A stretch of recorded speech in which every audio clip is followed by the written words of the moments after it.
stop scrolling, because what you're looking at right now should not exist. This is a full-size luxury SUV, the kind of thing you'd normally see gliding out of a five-star hotel, except somebody took it into a workshop, cut it apart, and rebuilt it into something that hugs the ground like a sports car and stares down the road like it owns it. It's wearing a deep pearl white body that shifts in the light, slashes of crimson red flowing down its flanks like a heartbeat, and chrome silver edges so sharp they look machined out of a single block of metal. It's parked under a tunnel of green maple trees, the ground still wet from rain, and the whole machine is mirrored in that glossy surface like a second car hiding underwater. And here's the part that's going to mess with your head.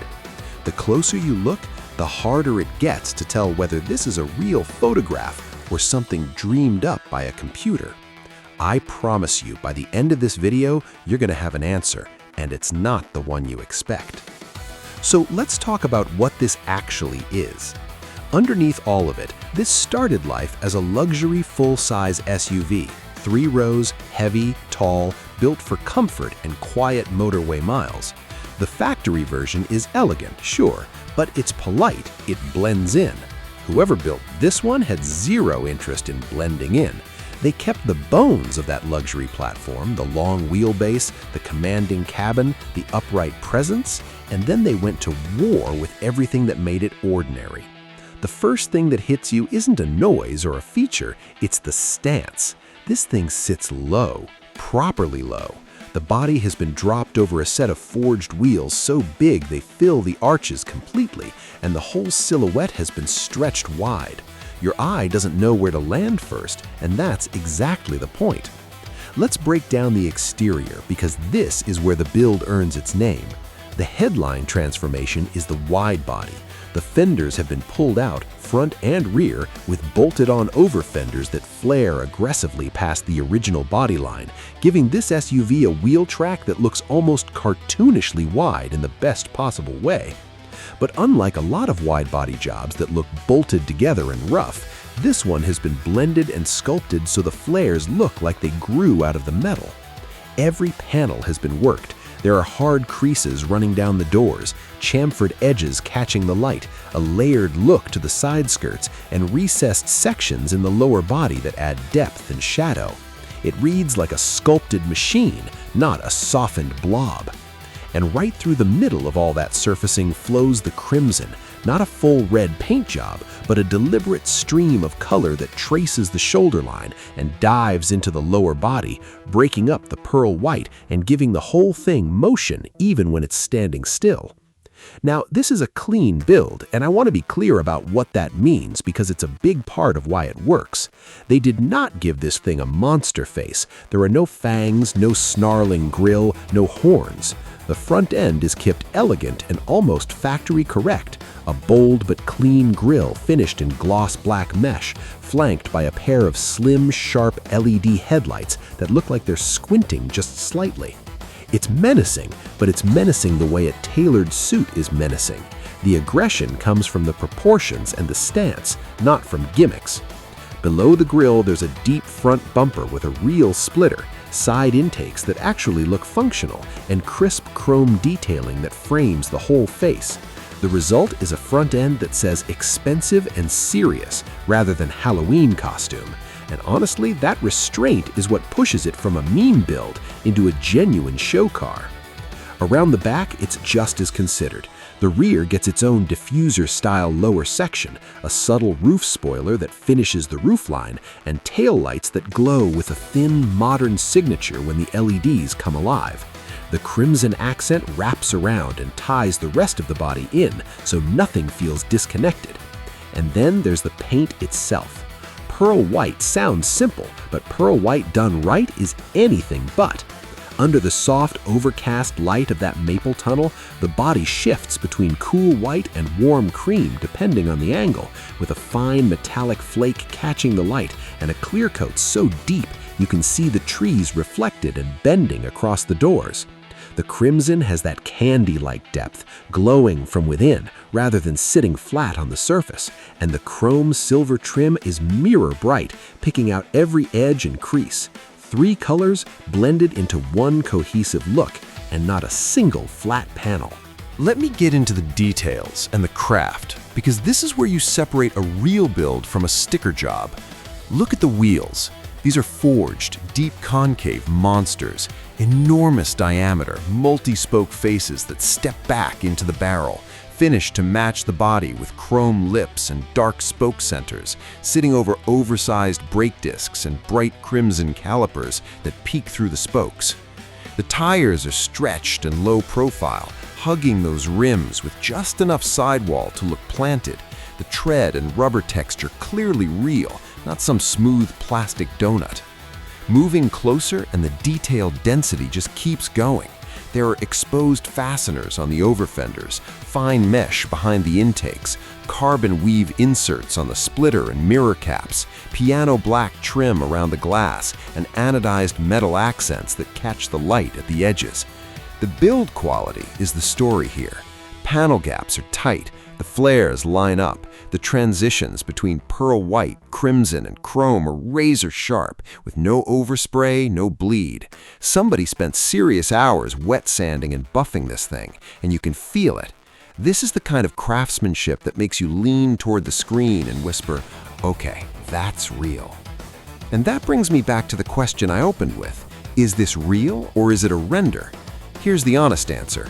Builds exactly like this exist in the custom and show car world, but this specific machine lives in that thrilling gray zone between a real workshop build and a cinematic concept, and that's exactly why it stops the scroll.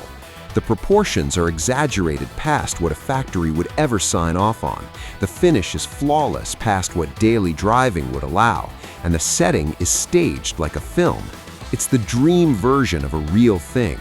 And whether every bolt exists in a garage somewhere or only in this perfect frame, the design language is genuine, the engineering logic holds up, and the emotion it creates is 100% real.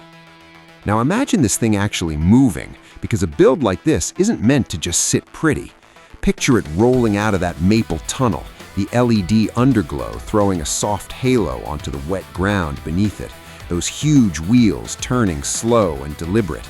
Picture it launching, the nose lifting just slightly, weight shifting back over those rear arches, the whole heavy body surging forward with that effortless big SUV torque. Picture it braking hard, the nose diving, the calipers biting, the body loading up over the front tires. Picture it leaning into a corner, all that width finally making sense as it stays flat and planted where a stock SUV would wallow and roll. And because this is a show build with attitude, picture it kicking the tail out on a wet surface, a haze of tire smoke curling up around those crimson calipers, the pearl white body sliding sideways with total control. It's a luxury SUV that learned how to dance, and that contrast, limousine comfort with street predator behavior, is the entire fantasy. So where does this build sit in the wider world of customs? This is firmly in the luxury widebody genre, the same family as the slammed show SUVs and coupe SUVs you see dominating custom shows, where the goal isn't off-road capability or raw track times, it's presence, pure, undeniable presence. And within that genre, what makes this one stand out is the discipline. A lot of builds in this space go too far. Too many colors, too many wings, too much chrome, until the whole thing collapses into noise. This one holds the line. It takes the 3-color formula, pearl white as the canvas, crimson as the pulse, chrome as the jewelry, and it distributes them with real taste. Compared to a flashier rival that screams for attention, this one whispers, and somehow that whisper is louder. Compared to a more subtle factory-look mod, this one has way more drama in its proportions and stance. It threads the needle. It's aggressive enough to go viral and clean enough to take seriously, and that combination is rare. It also wears its details with confidence. The clean, factory-style face is a power move in a scene full of fanged grills and glowing eyes. By keeping the front elegant, the builder is basically saying the bodywork is strong enough to carry the whole thing, And they're right. The wide-body flares, the slammed stance, the forged wheels, and that crimson stream do all the talking. It's the automotive equivalent of someone who doesn't need to raise their voice in a room. That restraint is going to age far better than the loudest build at the show, and it's a big reason this design could rack up views for years instead of months. So who is this really for? This is for the person who walks into a room and wants the room to go quiet for a second. It's for the luxury lover who got bored of polite. It's for anyone who looks at a stock SUV and sees a blank canvas instead of a finished product.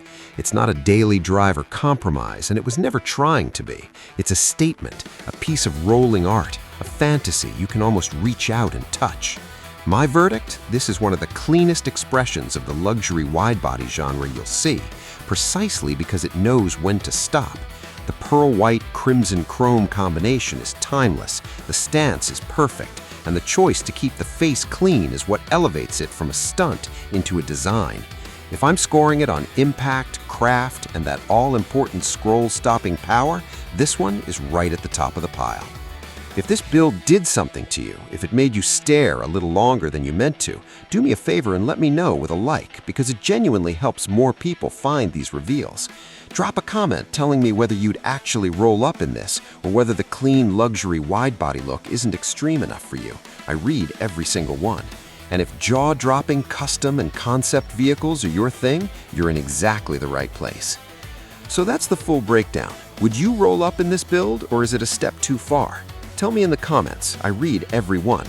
And if you love jaw-dropping looks at the world's most extreme custom and concept vehicles, subscribe to Car and Ride Reviews and hit the bell so you never miss the next reveal. I'll see you in the next one.